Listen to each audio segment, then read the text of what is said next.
Acabamos de terminar el tercer Valencia Silicon Forum y no podíamos estar más contentos. La verdad es que hemos conseguido los objetivos que nos marcábamos.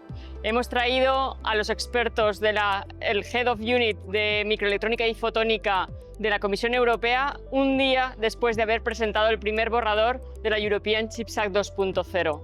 Esto ha sido un hito único.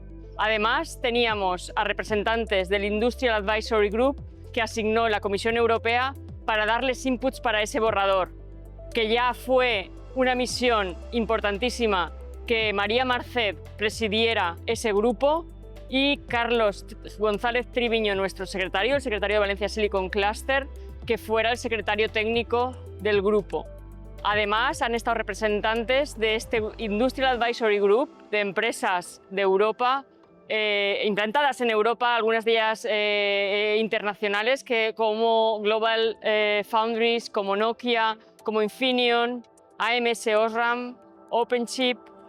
Todas estas empresas han participado en la definición de ese borrador y han estado aquí en el Fórum compartiendo sus inquietudes, su visión acerca de lo que debe cambiar en el ecosistema y cómo las ayudas pueden lograr que realmente este ecosistema crezca.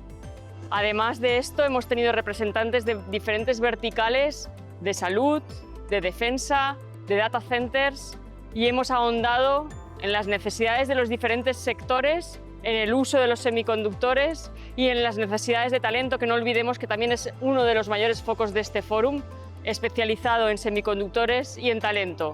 Lo que han hecho es trasladarnos cuáles son esas necesidades. En Europa se dice que se necesitan más de 270.000 personas formadas en ingeniería para aplicación en semiconductores y esas necesidades se trasladan a cualquiera de los verticales que usa chips o semiconductores o fotónica en sus aplicaciones.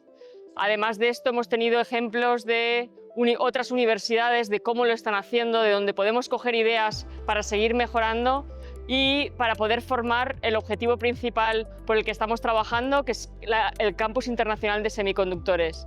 Tenemos todos los miembros en la Comunidad Valenciana para conseguirlo y solo nos falta un poco más de trabajo entre las diferentes autoridades locales, regionales y nacionales y el ecosistema, junto con las universidades, centros de investigación, institutos, para llevar a cabo este ambicioso proyecto. Hemos sembrado las bases y ahora solo hay que seguir trabajando y mirar ya hacia el cuarto Valencia Silicon Forum.